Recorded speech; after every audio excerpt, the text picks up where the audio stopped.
ये कहानी है 2021 की। घर पर कोई नहीं था, पूरा परिवार गांव शादी में चला गया था। सुबह से शाम तक घर में सन्नाटा पसरा हुआ था। भाभी अकेली रूम में बैठी थी, हाथ से कमर को सहला रही थी। पप्पू भाभी को कमरे के अंदर ले गया। भाभी से कहने लगा, आज घर में कोई नहीं है भाभी, आज मौका है, हम दोनों कबड्डी खेलते हैं। पप्पू भाभी को किस किया। भाभी बोली, अरे पप्पू, तुम मुझे प्यास जगा दिया, अब मेरा प्यास बुझाओ। पप्पू ने भाभी की प्यास बुझाना शुरू किया। भाभी को बहुत मज़ा आ रहा था और मीठा मीठा दर्द भी हो रहा था। चेहरे पर दर्द की लकीरें साफ दिख रही थी। देवर पप्पू बाजार से लौटा तो देखा भाभी चारपाई पर बैठी हैं, पीठ थामे हुए। बोली, अरे पप्पू, आज कमर में इतना दर्द हो रहा है कि कुछ नहीं किया जा रहा, उठकर चल भी नहीं पा रही। दोस्तों, वीडियो में आगे बढ़ने से पहले वीडियो को लाइक और हमारे चैनल को सब्सक्राइब ज़रूर कीजिएगा। दोस्तों, वीडियो बनाने में बहुत मेहनत लगता है, इसीलिए दोस्तों प्लीज़ हाथ जोड़कर आपसे एक मदद चाहते हैं, हमारे चैनल को सब्सक्राइब ज़रूर कर लीजिएगा। दोस्तों, चलते हैं आज की कहानी की तरफ।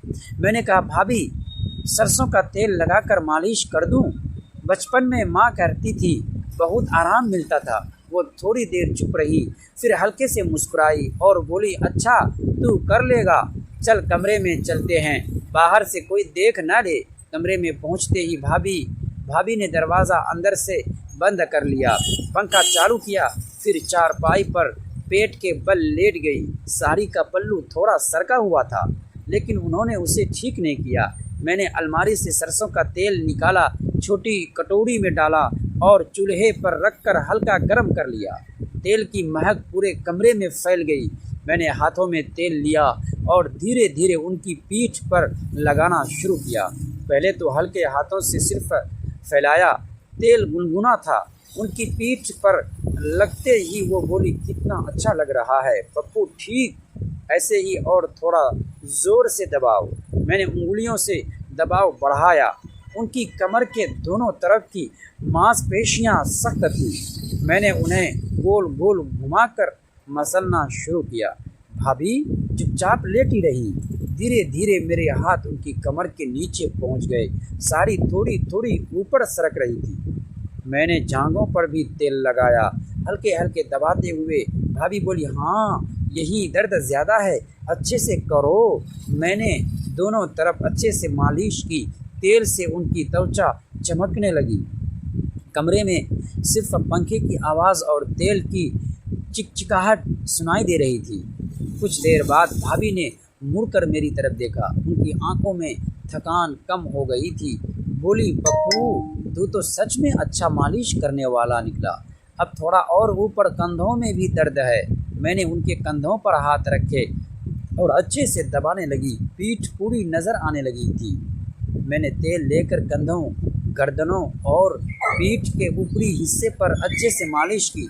अब दोनों के बीच का फासला बहुत कम रह गया था। भाभी ने मेरी बाँह पकड़ी और कहा, तू भी थक गया होगा, आ जा बैठ। मैं उनके पास बैठ गया। उन्होंने मेरे हाथ पकड़कर अपनी कमर पर रख दिए। बोली, अब थोड़ा और नीचे, पेट के पास भी दर्द है।